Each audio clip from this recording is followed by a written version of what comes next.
Greetings and greatest jazz album of all time. Take two. A lot of people complained they could not hear the video. I have a new microphone I'm experimenting with. I even bought two of them. It's a wonderful mic. It's a little Zoom microphone with two different mic placements. But I didn't have the gain set loud enough. Anyway, I wanted to talk about this record for the people who could not hear me. Woody Shaw, 1970, Black Stone Legacy. Now, Woody Shaw had made many records. This is his debut.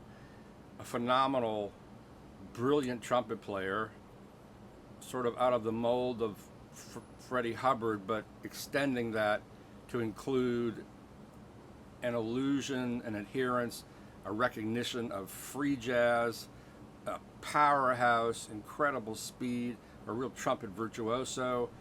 He played on Larry Young's Unity, which is a phenomenal record. He recorded for many different labels, which I'll talk about in just a second.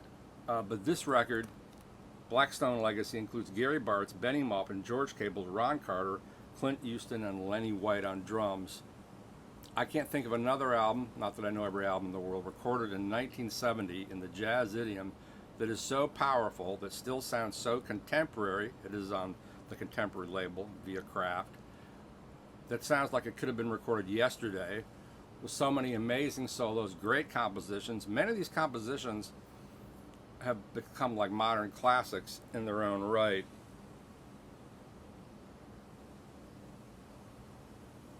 Including the title track, George Cable's Think on Me, George Cable's New World. And it's just phenomenal. These are, what, 5 musicians, because Ron Carter and Clinton Houston both on acoustic and electric bass, not at the same time. 5 musicians, so in sync, so incisively focused, and presenting this music, which is such high-level, beautiful compositions. This is not to denigrate it, this is not a Blue Note soul jazz record. This more fits in line with things like Unity or Tony Williams Spring, even though it's fully post-60s. It does have, even though it's only 1970, it has a sort of a 70s sound. It was recorded at A&R Studios in New York, not like most contemporary records in the back room at Contemporary by Roy Dunan. Actually, I would have loved to have heard that, because unfortunately the drums on this record are sort of buried right in the middle.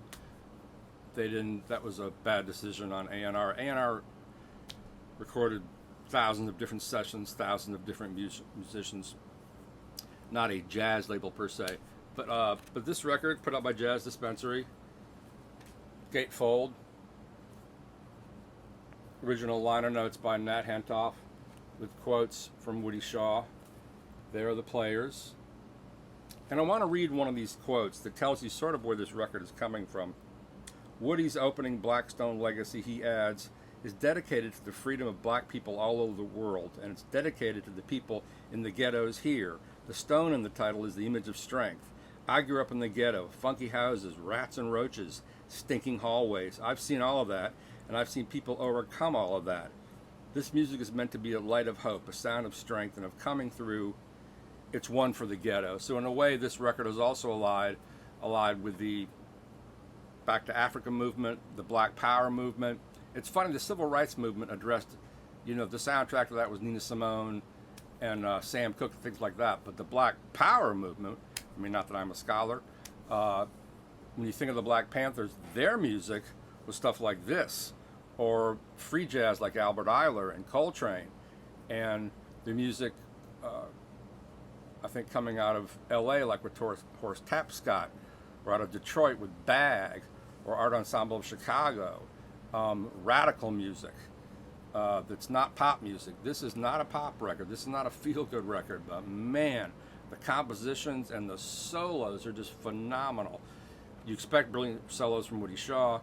This is the finest Lenny White record I've ever heard, and I'm a big fan of Lenny White, but everybody is, because of Woody's brilliance and the compositions, everyone is required to raise their game. So this is a great record for Gary Bartz, a great record for Benny Maupin.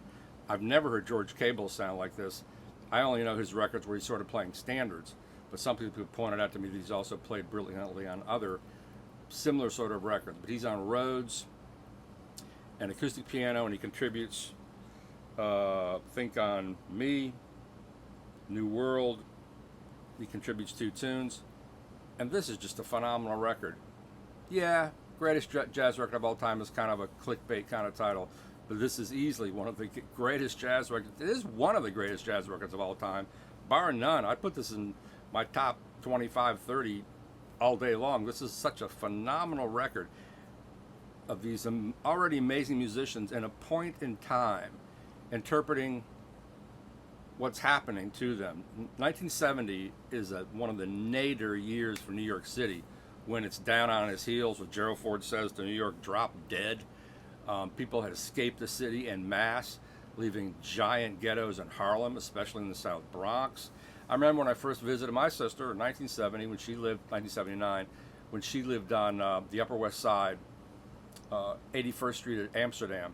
And she would say, you can walk to Columbus, but you cannot walk to Amsterdam. Now, if I did walk to Amsterdam and walked like 4 blocks north, which is now as posh and gentrified as could be, I was like, holy shit, you knew it was really bad. Never mind going to Harlem. That was way out of the question. Now Harlem, Bed-Stuy, all these neighborhoods, Crown Heights, are fully gentrified. The city is the opposite of the city that was the surrounding and the environment for this record. And don't you love this cover? This cover is also so iconic. Black women, African women and men carrying baskets and bowls on their head, walking across what looks like a desert. It's just phenomenal. Woody Shaw went on to record many great albums, including, in my notes we say here, he recorded for Muse, Blue Note of all things, Red Records, Enja, Timeless, Columbia, Moon Train in 74, In My Own Sweet Way in 89, Cassandraite in 1965, so that's prior to this, Love Dance 76, Lotus Flower in 1982.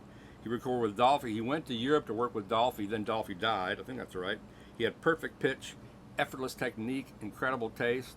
Unfortunately had a lot of drug problems, and at the age of 45 was struck and killed by a subway, which is also returned to New York. That's happening now in the city pretty regularly, people getting pushed into the subway.